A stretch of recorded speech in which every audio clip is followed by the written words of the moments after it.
You want to support Roland Martin Unfiltered? Be sure to join our Bring the Funk fan club. Every dollar that you give to us supports our daily digital show. There's only one daily digital show out here that keeps it black and keep it real. As Roland Martin Unfiltered. Support the Roland Martin Unfiltered daily digital show by going to RolandMartinUnfiltered.com. You can make this possible. One of the things that I also want to talk about today, of course, in the news conference today, is the constant just lying from the liar-in-chief. If y'all want to see how this man just makes shit up, listen to this exchange with Kristen Welker of NBC. Check this out. Follow up, one on the economy and the other on the broader picture here, but just to follow up on my colleague, some people did note that your tone seemed more somber yesterday. You talked about that August timeline. Did you see a projection? Some people thought perhaps that 2 million potentially that could die maybe prompted part of that. Was there a shift in tone? I didn't think, I mean, I have seen that where people actually liked it, but I didn't feel different. I've always known this is a pandemic. I felt it was a pandemic long before it was called a pandemic. All you had to do is look at other countries.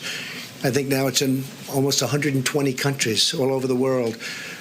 No, I've always viewed it as very serious. There was no difference yesterday from days before. I feel the tone is similar, but some people said it wasn't. Can I ask one on the economy? Your former economic follow-up. Okay, so we all know that's a straight-up ass lie. Here's a video some folks have put together that just exposes how bad of a lie that is. Go ahead and play it.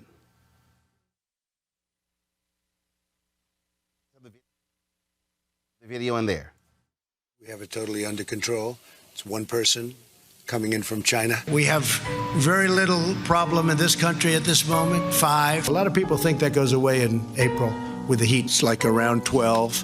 Many of them are getting better. People die from the flu. It's going to disappear. One day, it's like a miracle. It will disappear. I mean, view this the same as the flu. And we only have 15 people, and they're getting better. Take a solid flu vaccine. You don't think that would have an impact or much of an impact on corona? No. Anybody that needs a test gets a test. They're there. They have the test. We don't have enough tests today. It'll go away. I am confident that by counting and continuing to take these tough measures, we will significantly reduce the threat to our citizens. The number of confirmed cases continues to surge, now closing in on 3,500. Yeah, no, I don't take responsibility at all. Man, like, he never thought it was always a pandemic. That's a lie. He just lied. Well, I'll say this to actually parse what he said. I actually do believe that the president felt like this was a serious thing all along. I don't think based on what? Based on what? Listen, I believe that the president felt that this was a pandemic. What the president decided to convey to the public is a totally different story. Oh, Malik, that's bullshit. Malik, please, Malik, no. I need you to show me, provide me some evidence, something where he actually, first of all, Malik, hold on, stop. First of all, can you define pandemic?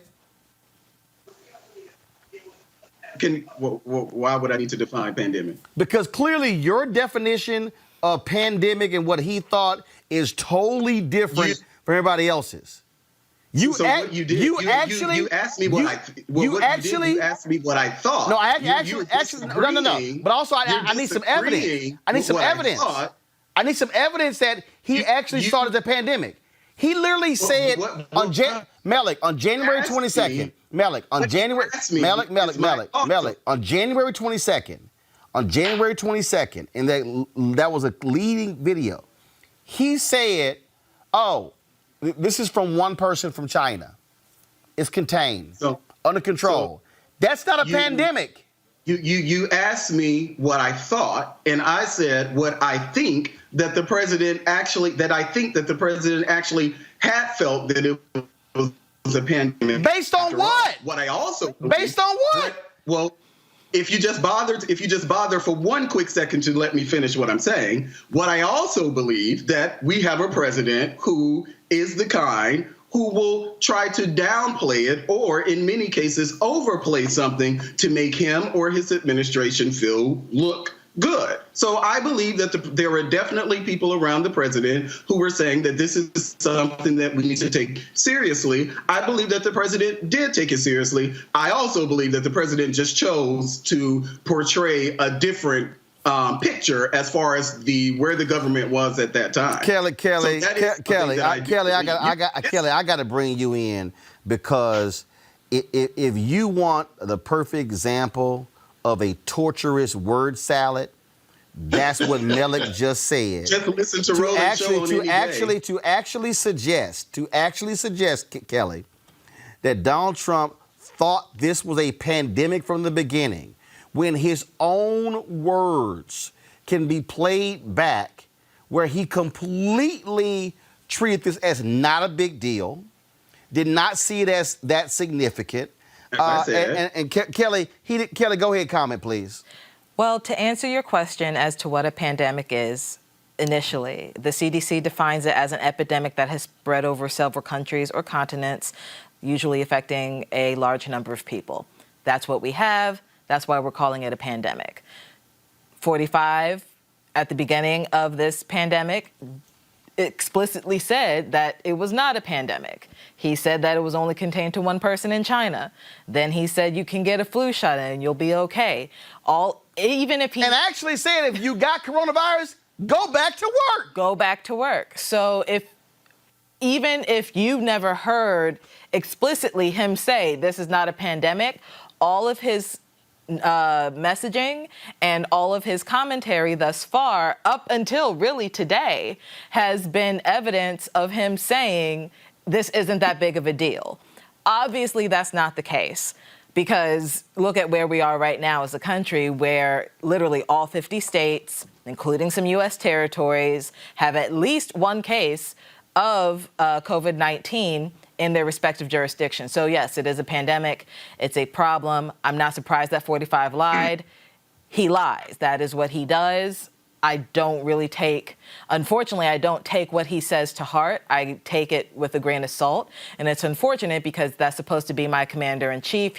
We are supposed to trust him as citizens of this country to know what's going on, to be informed, to be cognizant, aware, and actually have our interests at heart. None of which is the case with this president. So I don't know what else to tell you other than the fact that, yes, he's a liar, and, get your information from elsewhere, like the CDC, World Health Organization, other places that actually have qualified. Federal government. The federal government. Michael, it is absolutely laughable to listen to this man stand there and lie the way he did by trying to say, I always thought it was a pandemic. I've always taken this seriously. We wasted a critical month because he did not take it seriously. And I remember, early on, and I know you showed some of those videos, where he called it a hoax created by the media and the Democrats.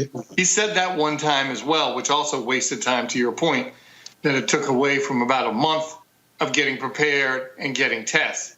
But I saw an interesting poll today, too, Roland, related to where his leadership is all about his base. I think it was like somewhere in the mid-70s of Republicans think this isn't that big of a deal, because that's what he's portraying, rather than saying, hey, look, everyone, all Americans, including my supporters, this is serious. We need to take it seriously. I do think there is going to be shelter in place, cities, states, probably nationally soon. I don't think there's, frankly, any way to avoid it with the numbers going up like they are. The question is whether he's going to lead or whether these governors. I don't know if you saw Governor Cuomo's press conference today. He was fabulous. He was a leader. He said, the buck stops with me. He laid out exactly what the roadmap was, what they were trying to do. And he said, look, there's only so much we can do. Federal government, we need you. We need you. Where are you? Even Maryland's press conference today, and I'm not a Republican, but I have to give credit where credit's due. Governor Larry Hogan had a press conference today outlining, as much as he could, what the next steps were for the state, what was going to happen, what postponing. Hell, he's taking it more seriously than Trump, and he's a Republican. We're I'm sorry. No. Wait, Melik. Kelly finished. Then I'm gonna go to you. Thank you, Roland. But even with Hogan is a Republican. He's on record not necessarily agreeing with Trump at every point in turn. I actually don't think that he likes Trump all that much at all. I haven't read or seen anything out of Hogan's behavior or messaging that says that he aligns with this presidency at all. But he's still a Republican, and he's more of a traditional Republican than what we see out here today, which is just aligning with 45, regardless of what comes out of his mouth. So I have to commend the Maryland's governor for, doing even what Cuomo did in New York, is in just taking initiative, doing the best he can, seeking help from federal government when necessary, but using what he has right now until federal government gets their act together and actually does its job. Melik, go ahead. So I disagree with the fact that the federal government isn't doing its job. I think it's unfair. What we like to have a lot of high-level conversations as far as the political appointees, but I can assure you that there are career staffers in the federal government who are working their asses off. And so to continuously hear from, much like we're doing now, about the bad job that the federal government is doing, as someone who's worked in federal government, I just wholly reject that. Well, first of all, hold up. You can reject it all you want to, but Dr. Fauci has actually talked about the delays and how there were some mistakes. I'm not done. There are government individuals who are admitting that they have messed up.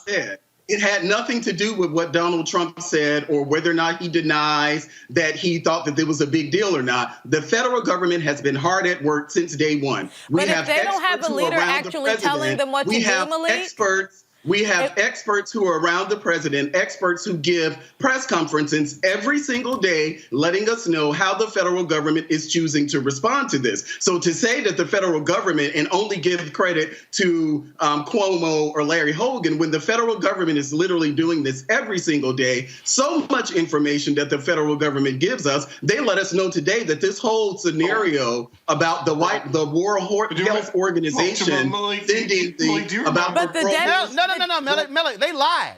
Melik, they lied. They absolutely lied. Well, hold on. Stop right there. Stop right there. You just said, hold up. You just said, according to what they said at the press conference. I just played for you a straight up lie Donald Trump told at the very press conference. I'm talking about the actual test kit. And hold up. And Melik, that was also a lie. Melik, you're wrong. That was a lie. I'm really not. The problem. So I'm not wrong. I'm relaying what the expert said today about the WHO test. This is the problem right here. Okay. You will knowingly accept a lie. You will knowingly accept a lie. That I'm right. No, you're wrong. Michael, here's what's amazing. Michael, here's what's amazing. Michael, here's what's amazing. What's amazing. Melik, I'm talking right now. Michael, here's what's amazing. Here's what's amazing, Michael. Melik, I'm talking right now. Melik, I am talking right now. Guys, cut his mic. You're talking now because I'm making a good point. Cut his mic. So of course you're talking. No, I'm going to cut your mic. I'm cutting your mic. Here's why. And I've never done cutting the mic, but you don't want to listen. Here's actually what happened today. They were asked at the news conference about the WHO test.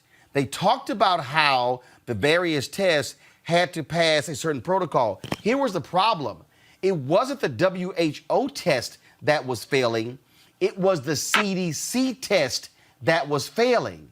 Michael, that is an undeniable fact. They tried to dance around this at the news conference, but that's a fact. The WHO provided 1.4 million of those tests across the world.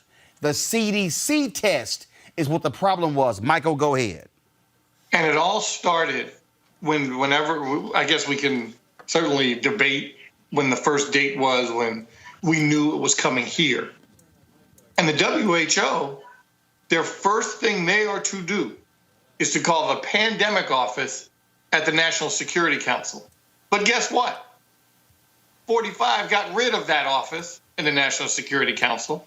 So the WHO from the beginning had really nowhere or no one to coordinate with in our government. So our government got off to the wrong foot from the beginning because we didn't have those folks in place because he had to make cuts because of the tax cut, or he didn't think it was important. Either way, it was bad decision making. He clearly, and his government is not competent, doesn't know how to handle it. And I'm glad governors are saying, you know what? We need to move forward with how we need to move forward, and we'll just see what happens. If the federal government comes in, great. If they don't, we'll do our own thing. Melik, this is exactly what was reported. This is exactly what was reported by a number of outlets that talked about the CDC testing. The New York Times, the Washington Post, the New Yorker, all of them. This is in the New Yorker. This is in the New Yorker. On February 5th, go to my iPad, 16 days after a Seattle resident who had visited relatives in Wuhan, China, was diagnosed as having the first confirmed case of COVID-19 in the United States. The Centers for Disease Control in Atlanta began sending diagnostic tests to a network of about 100 state, city, and county public health laboratories. Up to that point, all testing for COVID-19 in the U.S.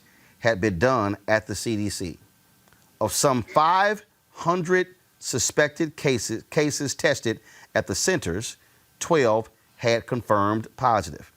The new test kits would allow about 50,000 patients to be tested, and they would also make testing much faster, as patient specimens would no longer have to be sent to Atlanta to be evaluated.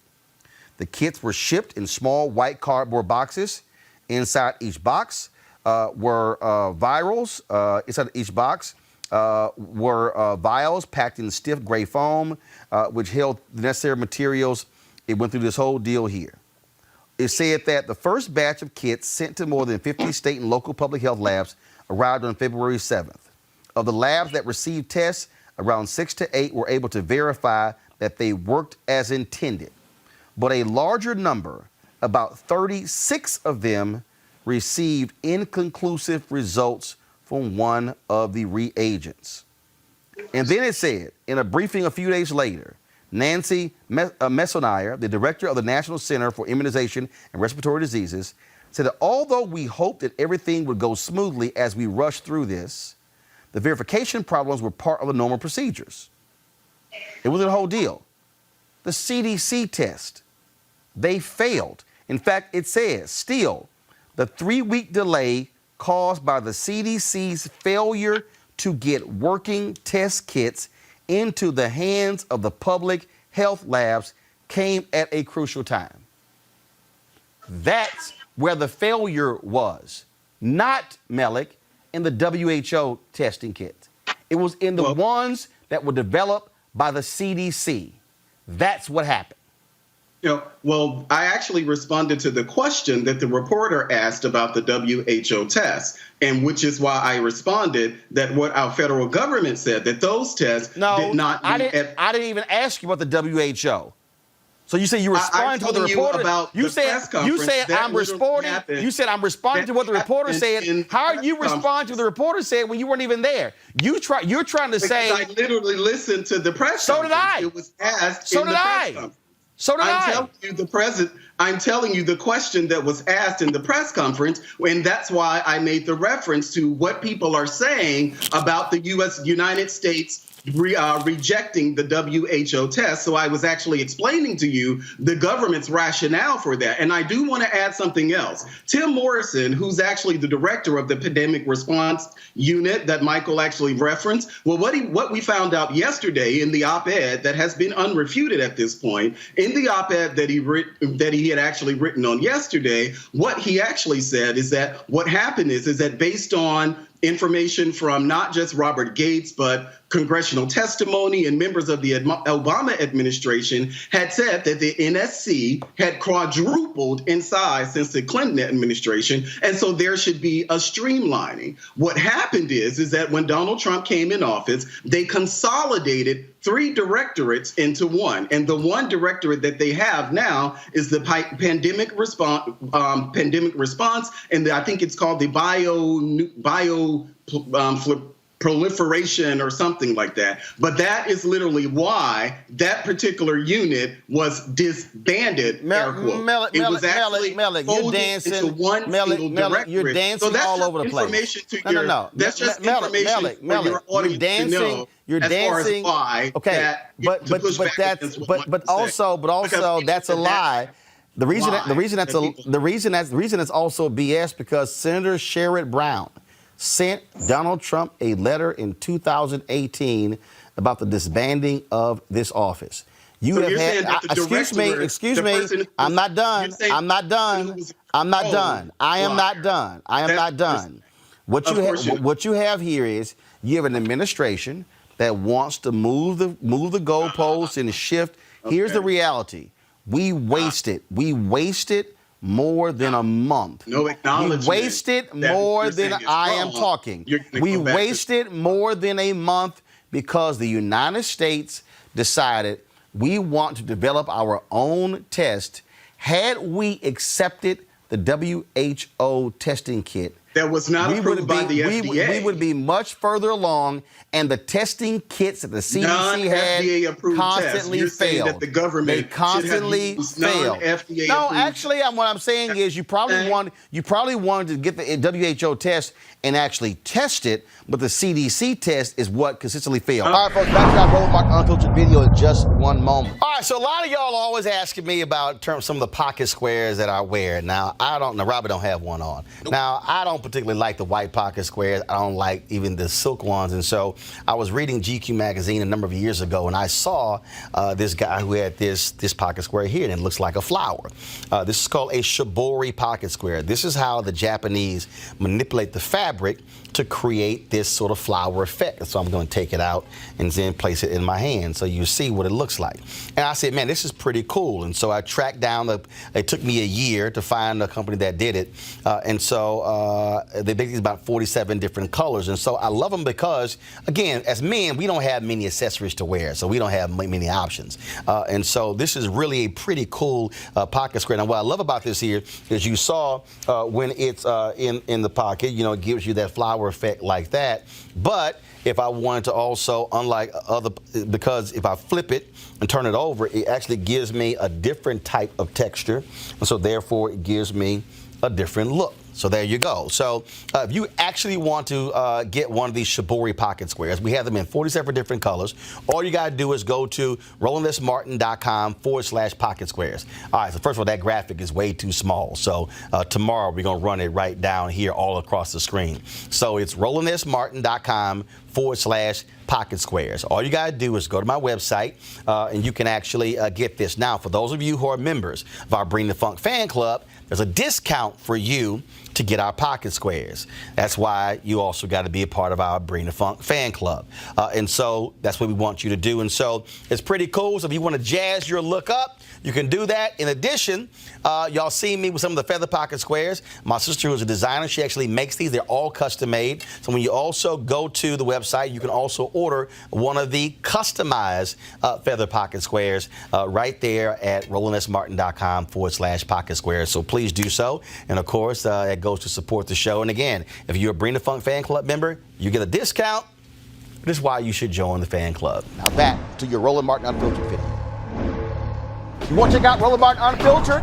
YouTube.com/Roland S. Martin. And subscribe to our YouTube channel. There's only one daily digital show out here that keeps it black and keep it real. It's Roland Martin Unfiltered. See that name right there? Roland Martin Unfiltered. Like, share, and subscribe to our YouTube channel. That's YouTube.com/Roland S. Martin. And don't forget to turn on your notifications so when we go live, you'll know it.